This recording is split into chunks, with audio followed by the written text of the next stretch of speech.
Hi Aries, welcome po sa ating channel. At ito ay inyong weekly Kabay Tarot reading for your career and money ngayong July 1 to 7, 2024. Please be reminded kung naka-resonate kayo, comment down. Kung hindi kayo naka-resonate, ibigay nyo po sa iba kasi channel reading po ito.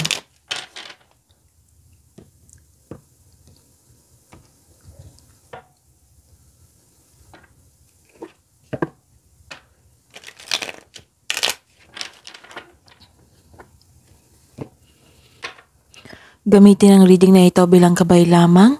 Please like, subscribe, and click the button for notification para updated po kayo sa daily tarot reading natin.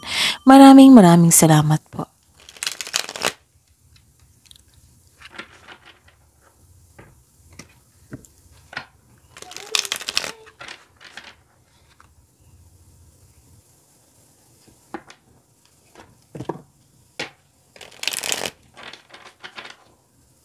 This is for you, Aries. July 1 to 7, 2024, career and money po. Spirits guide, I need 3 cards po. Mga ganap po sa career and money ni Aries. Ngayon, July 1 to 7, 2024. Gusto na talagang lumabas. Una ito.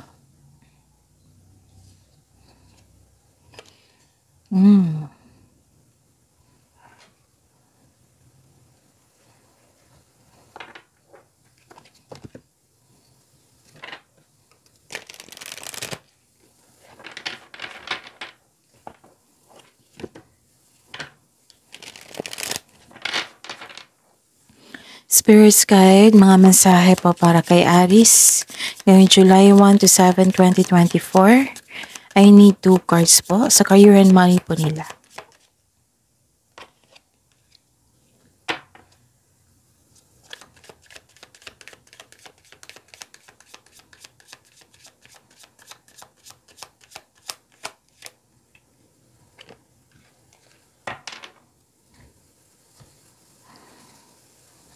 Okay, Aries.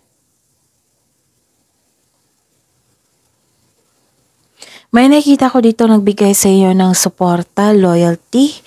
Pwedeng humingi ka ng advice sa inyong mentor, sa elder, sa mga wiser. Tapos, nakita ko kasi dito nag-overthink kayo or nag-overanalyze. May naramdaman kayong sadness dahil nalilito kayo. Nabibigatan, pwede. Yung nakaramdam ka ng takot. Okay. May doubt din ako nakita dito. And may nakita ko dito may matigas ang ulo na ayaw makinig sa inyo. Pwedeng nagkaroon ng boundary or disconnection sa isang tao. Pwede na nagkaroon ng delays or blockages. Okay? Wow. So, ang message sa inyo, tingnan nyo, fruits of labor. It's time to reap the fruits of your labor and become rich. Rich gain is here. Wow. So be flexible in your methods. Flexibility. Adapt slowly by using versatility, compromise, adaptation, change, etc. Spirits guys, ano po ang energy ni Aries ngayong July 1 to 7, 2024 sa career and money nila?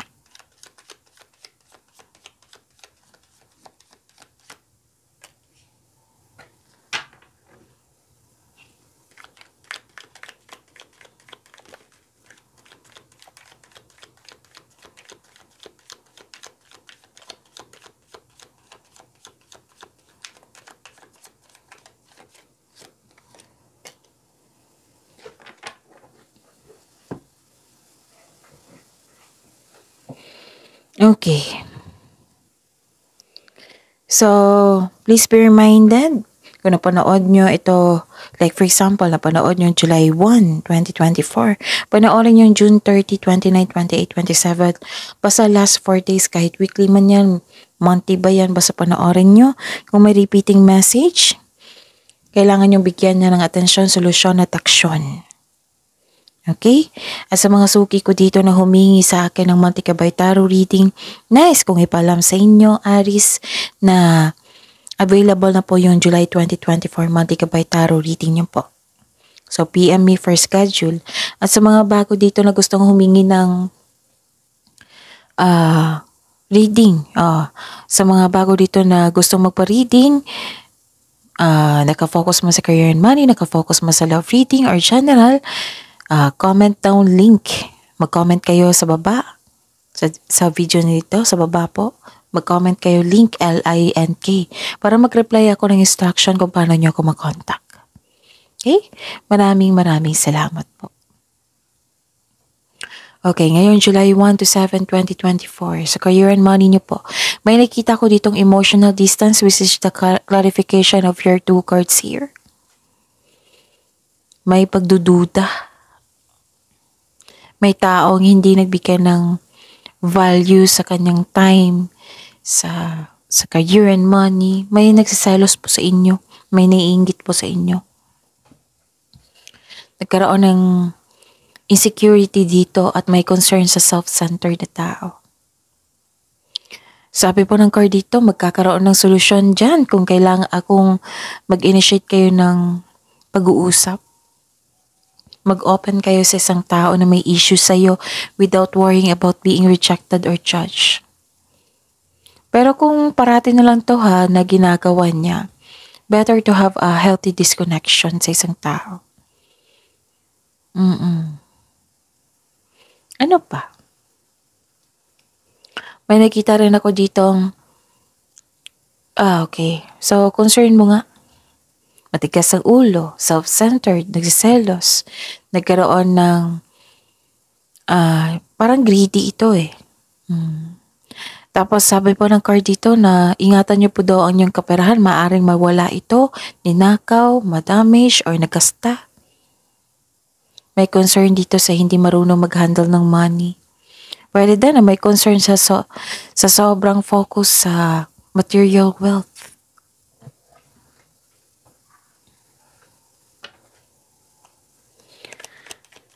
Possible blessings na ma-receive ni Aries ngayong July 1 to 7, 2024. The clarification po.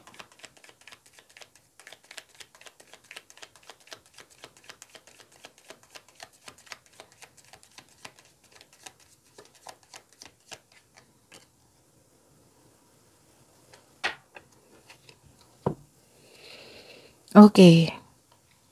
Naapektuhan kayo eh. Naapektuhan kayo sa isang tao na matigas ang ulo, self-centered.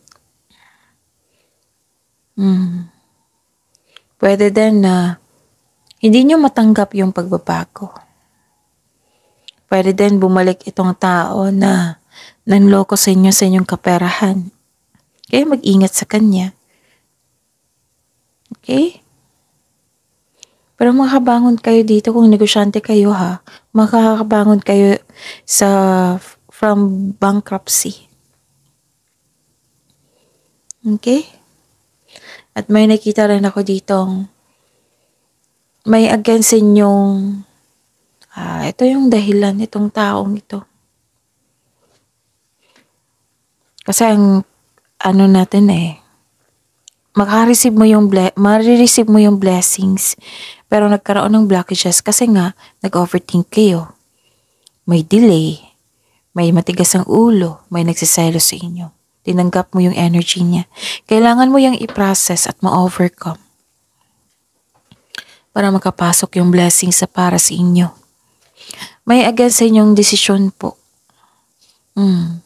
May against sa inyong plano. Pero kailangan nyo daw magiging open-minded. Kasi baka may experience sila sa inyong plano. Alamin nyo. Or baka, kasi may nakikita ko dito nagsiselos sa inyo, or baka tutol siya kasi nagsiselos siya. Naiinggit siya sa inyo. Kailangan nyo ma-overcome ito kasi para makapasok yung blessings, right? Tapos, pero nakikita ko dito yung blessings You're showing your kindness to everyone. Nakatanggap ka ng divine wisdom, which is the clarification of your card here. Nagkaroon ng nasunod ang inyong gusto sa buhay. Yes. Nag-aaral ka nga dito ng bagong kaalaman, Pwede din nag-decide ka na mag-take ng board exam, masteral ba yan? Basta masunod yung traditional career path or mag-move up sa ladder of success. Yun nga lang may tutol. Pero nakikita ko dito nag-go kayo. So that is the blessings. Spirits guide. Challenges na ma-overcome po ni Aries ngayong July 1 to 7, 2024.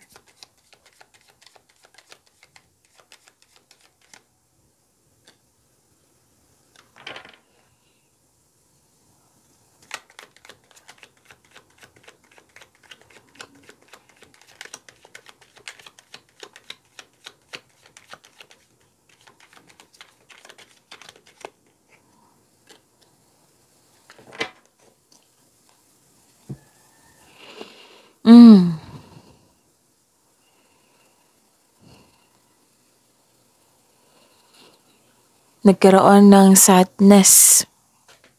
Siguro hindi mo expected na may nagselos sa inyo. Di ba may nabanggit ako na loss of money? Kailangan nyo talagang i-double check nyo yung kaperahan nyo. Kasi may nakita ko dito, kung mag-invest kayo beware. Ilan sa inyo kasi nawala ng pera or na-scam. So kung hindi pa na yan nangyari, check nyo yung kaperahan nyo, check nyo yung offer, mag-ingat sa week na ito. Ingatan ang kaperahan. Pwede din, nalampasan mo yung opportunity na kailangan mo ngayon. Kaya na-disappoint kayo ngayon. Ang sabi po ng card dito na ma-overcome nyo to eh. This is only temporary. I-take nyo to as learnings para maging maingat kayo next time. Don't worry, after nitong unos, may parating po na new direction. Okay? New direction ito eh. Sa inyong kaperahan at sa inyong buhay karera. And may nakita ko ditong, yes, 2 card na po nagsabi dito na may disappointment talaga. You felt empty. Kung may kakilala kayong buntis dyan sa kasamahan mo, kausapin mo. Baka stress yan. Baka kailangan niya ng magpa-check up sa doktor. May toxic kayong kasamahan, no? Nakita ko dito, you felt exhausted dahil marami siyang demand sa inyo. Kung pwede po, umiwas kayo sa taong ito. Ba't may naalala kayo sa nakaraan sa mga nangyari na nag-invest ka ng time and effort pero hindi pala totoo? Okay? So, protect yourself. Protect your inner peace. Wag basta-basta magtiwala sa isang tao. Kilalanin niyo muna ang offer. Alamin niyo muna ang offer. Actually, busy kayo ngayon At the same time, may harvest. Kasi may nakita kong fruits of labor dito. Yung mga tutol dito sa inyong desisyon, nakita ko naman dito na nag-go ka pa rin, nagbigay ka ng pasensya. Yes, na-disappoint kayo pero at the end of the day, nagbigay ka ng pasensya. Okay. Kung may tutol, may nagbigay ng suporta sa iyo. Pagbalanse to eh. Okay, kung na-disappoint kayo, huwag kayong mag-alala. May pagbabago po. Okay? And kung itong toxic na tao nito paulit-ulit na lang nangyari, better to have a disconnection sa isang taong ito. Yung healthy disconnection, yung wag mo na lang tanggapin yung ugali niya. Yung tanggap mo na iba siya. Ganon. Tanggap mo na ganito ang pag-uugali ng taong ito. Kasi kung hindi mo tanggap, mahirapan ka talaga. Kasi mag-expect ka na magbago itong taong ito eh. Kasi kung magkakaroon ng pagbabago sa sarili, itong taong ito, mismo siya, dapat willing siya. Okay? Kung may tutol sa inyong desisyon, alamin nyo kung bakit tutol. Baka may makuha kayong impormasyon. So that's it. See you tomorrow, Aries. Please like, subscribe, and click bell button for notification para updated po kayo sa daily tarot reading natin. Maraming salamat po.